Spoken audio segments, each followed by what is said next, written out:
Have you ever had users do something that they weren't truly authorized to do? If you're in IT, you're probably shouting yes from your cubicle right now. I've seen people do things that they're are not authorized to do, not only in IT, but in other arenas as well. For example, many of you know that I'm also a professional photographer, and this past year I had the opportunity to shoot state championship volleyball. Before matches, I usually go up to the official that's standing on the podium there at the net, and I will shake his or her hand. I shook the official's hand this time, and she seemed very nice. And I went to go wait for the game to start, and I looked up, and as soon as I had sat down to wait for the game to start, I saw the police approach this official. And then they talked to her for a moment, and then they physically dragged her off of the podium, linked her up, and led her away in handcuffs. Wow. She seemed so nice when I met her. I don't know what happened. But actually, I do know what happened. This is what occurred. She was never actually supposed to be at the game. She was not scheduled, wasn't being paid to officiate the game. Somebody else was.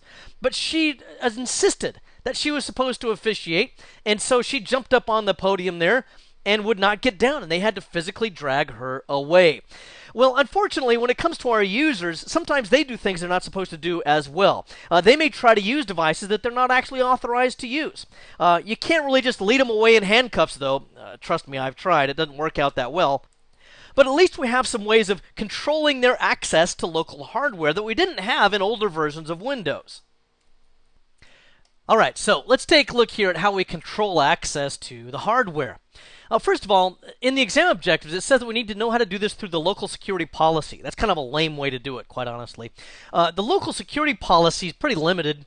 It's going to be only to that local computer, so it's not really a corporate solution, unless you have an individual machine you want to customize how the hardware is accessed or something.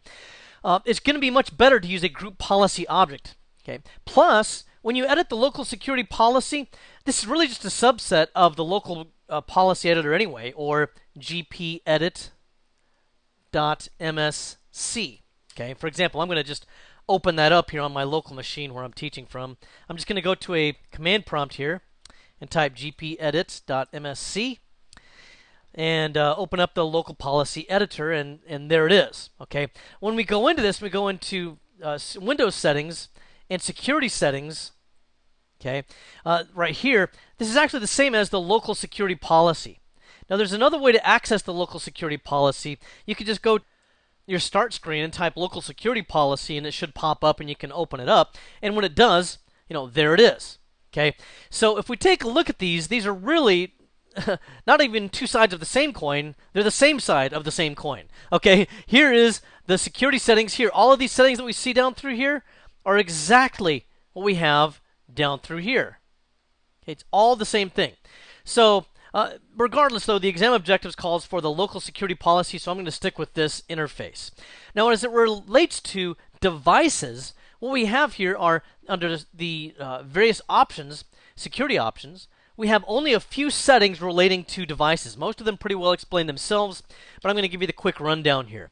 We can allow undock without having to log on. What's that about? That relates to portable devices where you might use a docking station. I don't know anybody who even uses one of those anymore. This is kind of an old holdover setting. Rarely do you see people using these docking stations anymore, but they're still around, and you might have that.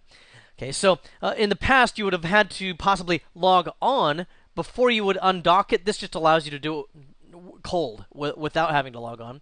You can be allowed to format and eject removable media. This relates to things such as thumb drives, for example.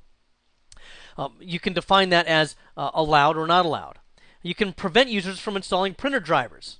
Okay, right now it's a disabled setting, meaning that they can install printer drivers, right?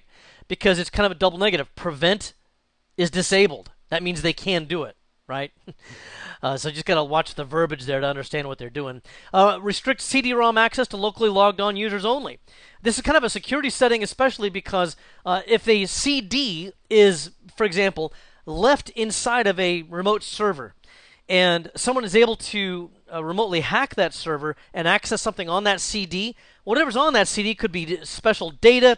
It could be an install routine of some type that someone could then remotely start to access, and we might not want that. Restrict floppy access to the locally logged on user only. Who uses floppy disks anymore? I've got a cabinet with a few old, Windows 3.11 work groups, Windows for Workgroups floppy disks. I haven't touched them in years. Anyway, those are kind of old settings, kind of tired settings. Don't think you're going to see a lot of this in practical implementation. The other things that I'm going to show you here in a group policy object are much more likely in your actual corporate environments. And with group policy objects, everything that we saw already up here for local security policy, you can still use that, of course, in a GPO. The same settings appear there as well.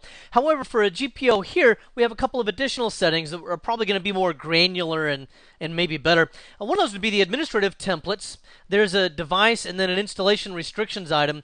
And then within that, you can prevent specific devices from being installed, and you would specify a hardware ID in this. This really relates only to installation, especially in old versions like Windows XP. For previous versions of this policy, in current implementation, starting with Windows Vista, this will also apply to already installed. Let me try that again. Already installed devices as well. That's a very handy additional feature. You'll see that there's a checkbox for that. Also, in the preferences for the GPO, there's another setting for control panel settings and devices. This relates to the actual use of specific devices, and you can just an alternative way prevent use of certain devices there as well. One thing I like about that second option is that it provides you a UI directly in the UI to select the hardware ID, whereas the first option that we see up here, this one you have to actually go to Device Manager to find out what the hardware ID is. Now let's go ahead and take a look at how we would actually edit the group policy object.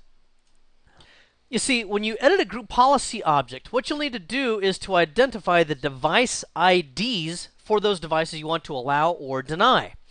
If I'm doing all of this on a server, it's likely that that server has drastically different hardware than my average desktop client.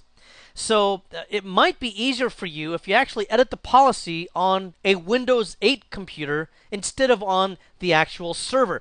This also is a little bit of a tangent, but it's also very useful in terms of actual production. Most administrators, even server admins, don't spend all day in the 65-degree server room, freezing to death. Instead, they sit at their cubicles, like a Windows 8 desktop here, and they use something called the Remote Server Administration Tools, or the RSAT. This will allow them to use the same tools that they can access on a server, only remotely connected to that server. Here's the download file that I would get, and you can get that from this URL that you see right here. You might want to make note of that. And that allows us to download this. I got to tell you something, though. This is probably the longest install of anything I've ever installed. I've installed service packs in less time. I've installed entire operating systems in less time than it takes for this thing to get going. I don't know why it takes so long. In fact, it took so long before I started recording here, I actually had time to go out and mow the lawn. I didn't, but I probably should have.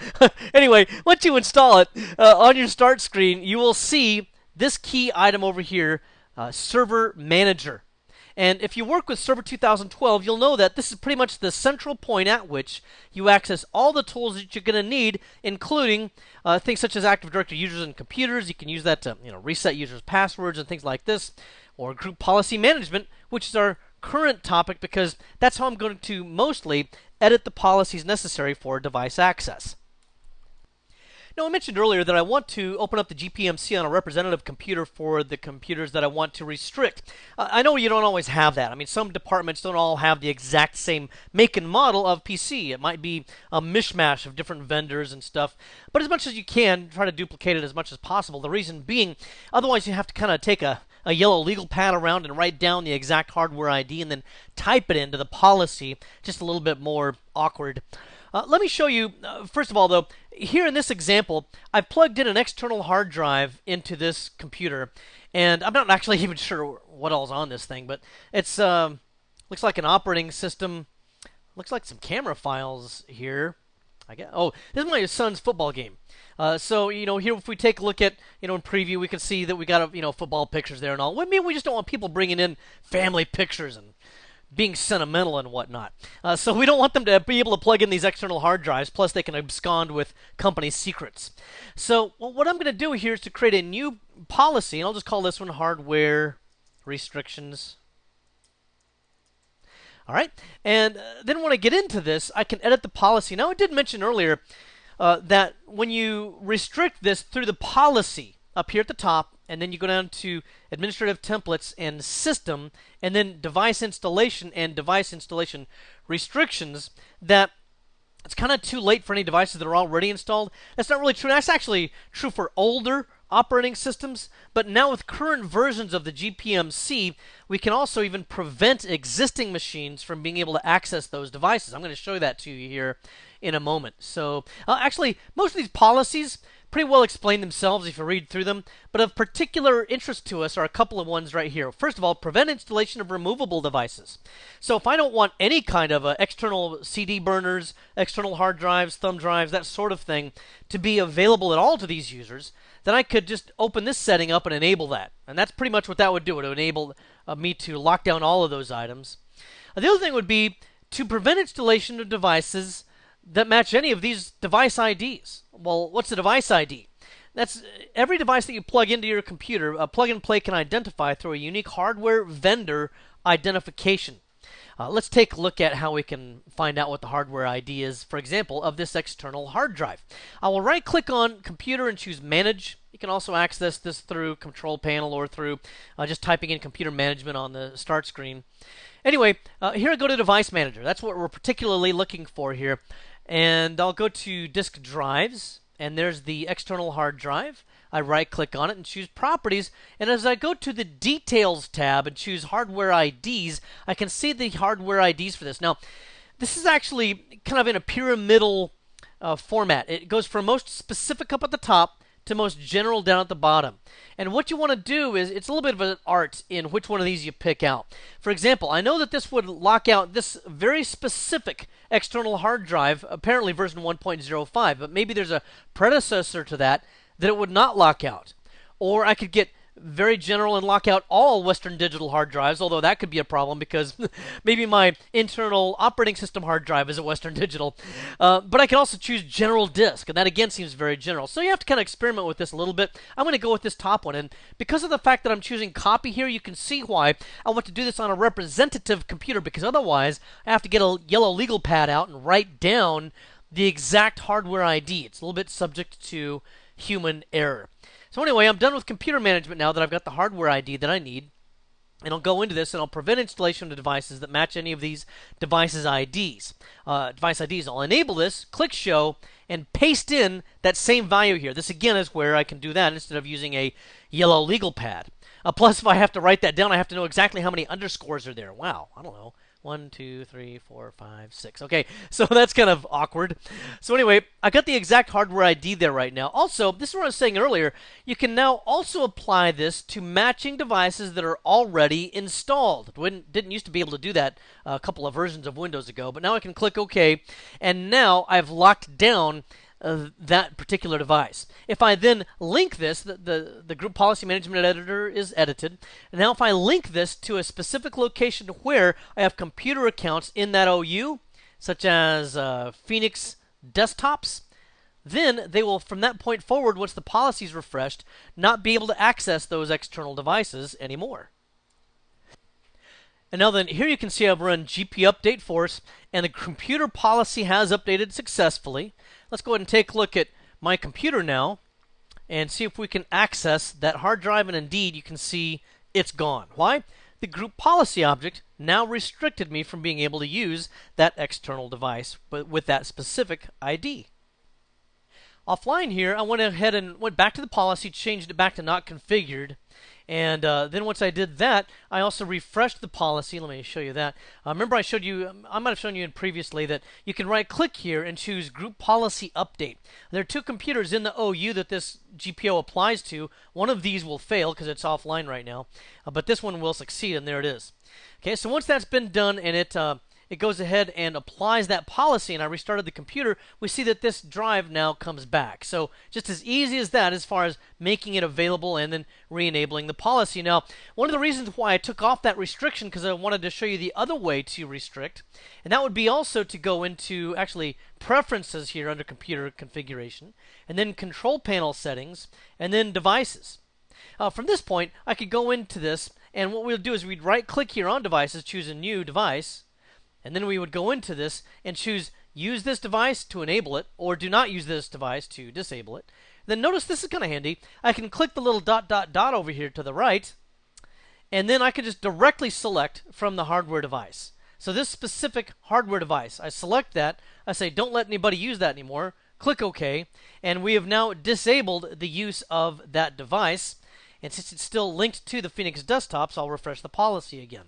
And then as you can see, after the policy has refreshed, indeed, the device does go away. In this nugget, we simply learned how to control access to local hardware. We saw that that's really done in group policy objects. There's a couple of different ways of doing that through both administrative templates as well as a preference. I hope this has been informative for you, and I'd like to thank you for viewing.